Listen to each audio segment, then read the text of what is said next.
Selamat pagi bagi Amang Inang, saudara-saudara, seluruh warga jemaat GKPA dan simpatisan dimanapun berada. Hari ini kita memasuki hari ke-225 2021. Kita akan berkarya untuk Tuhan. Sebelum kita melakukan karya dan aktivitas kita, marilah kita berdoa. Damai sejahtera Allah yang melampaui segala akal, itulah kiranya memelihara hati dan pikiranmu dalam Kristus Yesus Tuhan kita. Amin. Saya akan membaca teks firman Tuhan yang akan kita renungkan pada pagi hari ini, tertulis dalam kitab Mazmur pasal yang ke-63 ayat yang ke-7. Demikian firman Tuhan. Sungguh engkau telah menjadi pertolonganku, dan dalam naungan sayapmu aku bersorak-sorai. For you are my deliverer. Under your wings I rejoice. Demikian firman Tuhan. Yang berbahagia ialah mereka yang mendengar serta memelihara kebenaran firman Tuhan. Saya akan membawa kita pada fokus tema Tuhan menjadi pertolonganku. Pernyataan ini merupakan sebuah pernyataan yang lahir dari sebuah pergumulan yang berat dan yang panjang dari seorang pemazmur Daud. Pernyataan ini muncul di tengah kehidupannya di padang gurun karena dikejar oleh Saul. Dan pernyataan ini menjadi sebuah pernyataan yang penting bagi Daud. Karena dia menyadari betapa dirinya seperti tanah tandus. Dan seperti dia berada pada gurun yang gersang, yang sangat merindukan air sungai, air sorgawi.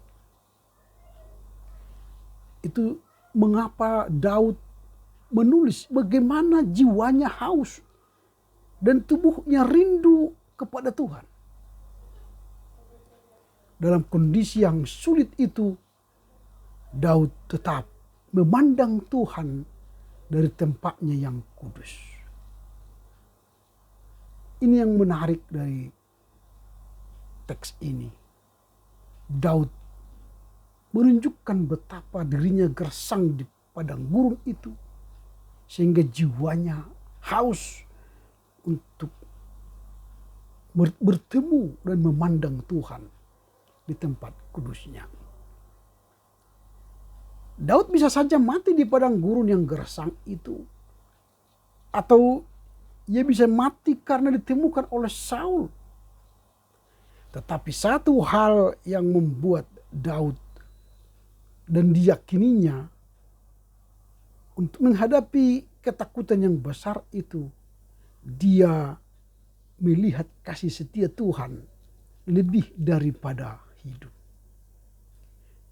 Dia melihat kasih setia Tuhan lebih daripada hidup. Artinya dia tidak mempersalahkan soal apakah dia mati di padang gurun yang gersang itu, apakah dia mati ketika ditemukan oleh Saul. Yang dia yakini ialah kasih setia Tuhan adalah lebih daripada hidup. Ketika dia memperoleh kasih setia Tuhan, dia sudah siap mati. Intinya di tengah pergumulan yang berat itu, Daud tetap memuji Tuhan dan memegahkan Tuhan dengan bibirnya. Kalau kita menghadapi pergumulan yang berat, pandemi COVID yang menyerang kita, baik yang terpapar atau sudah penyintas, jangan takut. Yakini bahwa kasih setia Tuhan lebih daripada hidup. Karenanya ketika kita mengalami penderitaan, baik penyakit, pergumulan, tetaplah memuji dan memegahkan Tuhan dengan bibir kita. Bahkan ketika Daud sedang tidur di padang gurun yang gersang itu, dengan kondisi yang dingin dan terancam bahaya, ia tetap ingat Tuhan dan meyakini pengawalan Tuhan sepanjang malam. Daud tahu bahwa ia sedang diajar Tuhan untuk tidak mengandalkan siapa-siapa, termasuk dirinya sendiri. Kita tahu Daud bisa mengalahkan Goliat. Daud bisa dengan pedangnya mengalahkan orang-orang Filistin. Tetapi Tuhan mengizinkan Daud untuk mengalami masa-masa sulit di padang gurun, di mana ia tidak dapat mengandalkan dirinya lagi, tidak mengandalkan teman-temannya lagi, pasukannya lagi, selain mengandalkan Tuhan. Itulah sebab dia berkata, Tuhan adalah pertolonganku, dan di dalam naungan sayapnya aku akan bersorak-sorai. Daud sadar bahwa satu-satunya cara supaya bisa selamat dari ancaman itu ialah Daud harus melekat dengan Tuhan. Daud harus melekat dengan Tuhan. Dan dia meminta pertolongan Tuhan untuk menopangnya. Artinya Daud merasakan tidak ada lagi kekuatan di dalam dirinya, koneksi orang-orang atau harta, kekayaan yang dimilikinya untuk melewati pergumulan padang gurun yang berat itu. Dia hanya meyakini hanya Tuhanlah pertolongan hidupnya. Hanya Tuhanlah satu-satunya yang bisa diandalkan di dalam hidupnya. Itu sebab dia melekat dengan Tuhan.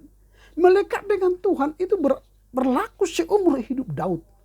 Bukan melekat dengan Tuhan itu hanya ketika dia di padang gurun, hanya ketika dia dikejar-kejar oleh Saul. Tidak. Tetapi melekat dengan Tuhan menurut Daud adalah sepanjang hidup, sepanjang masa.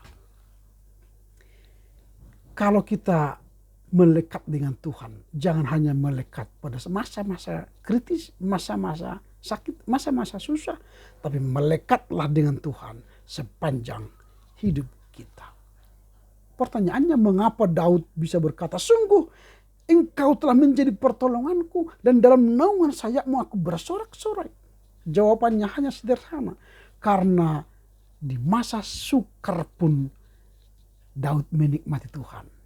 Di masa sukar pun Daud melekat kepada Tuhan. Dia berkata, jiwaku melekat kepadamu, tangan kananmu menopang aku.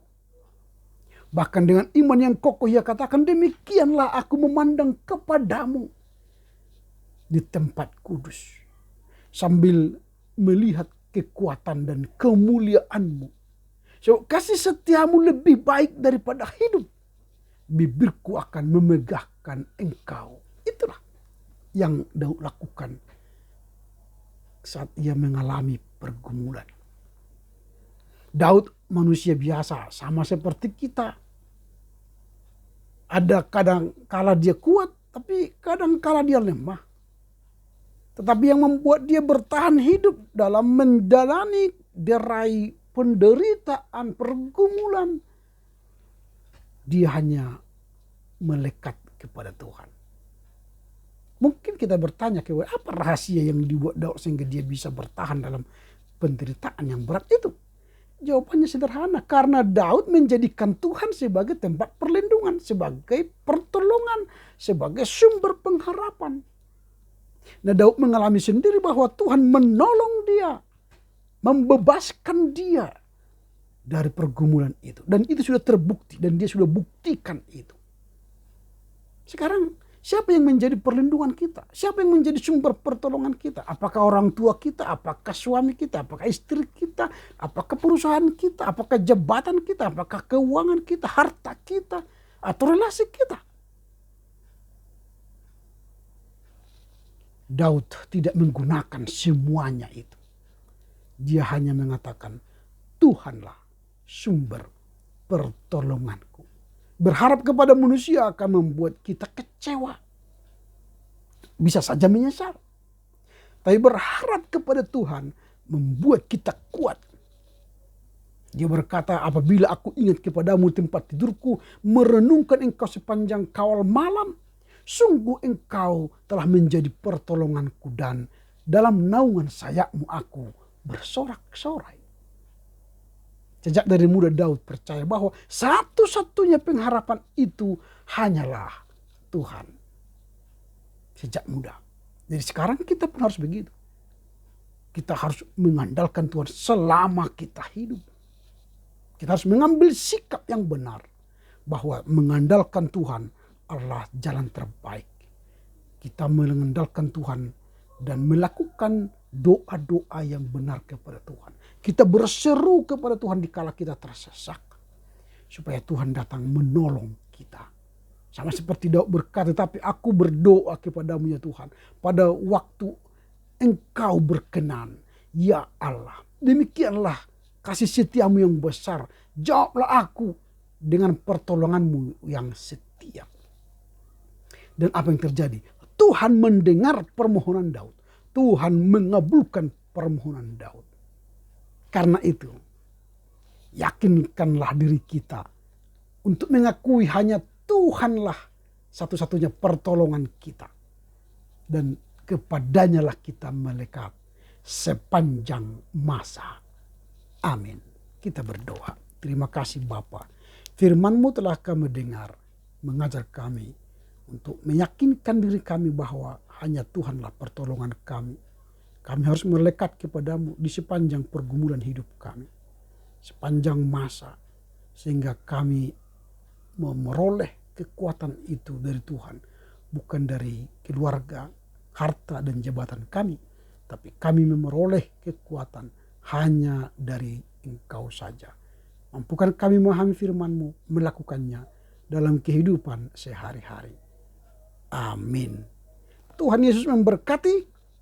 Tetap jaga kesehatan, pakai masker, jaga jarak, dan sering cuci tangan. Horas, horas, horas.